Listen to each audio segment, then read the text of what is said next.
تم نے مشینوں کے قابو میں اپنے آپ کو دے رکھا ہے. کار کو ہمیشہ اپنے قابو میں رکھو. کار کے قابو میں اپنے آپ کو مت دو. موٹر سائیکل کو اپنے قابو میں رکھو. موٹر سائیکل کے قابو میں مت جاؤ. اس نے سچ کہا ہے دل کے لیے موت مشینوں کی حکومت ہے. دل کے لیے موت مشینوں کی حکومت. احساس مروت کو کچل دیتے ہیں آلات.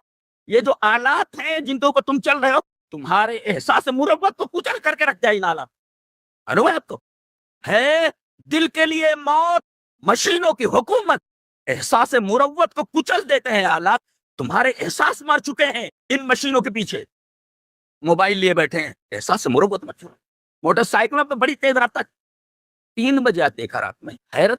نماز کے لیے اٹھتے تو دیکھا ایک لڑکا ہے اور آواز آ رہی تھی, اس میں زور زور سے ہارن بجا رہا تھا. میں نے کہا کیا مصیبت ہے, 3 بجے کیوں اتنی تیزی سے جا رہا ہے. اور دیکھا تو موبائل کی طرف دیکھ رہا ہے اور موٹر سائیکل چلا رہا ہے.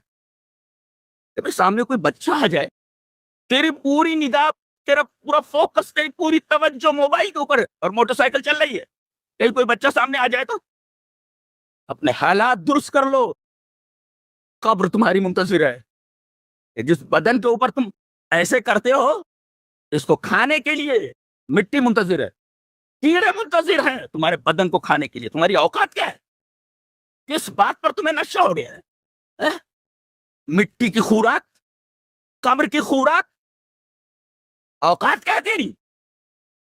جہنم کی خوراک. سر جھٹکتا ہے. ایک بات بولوں,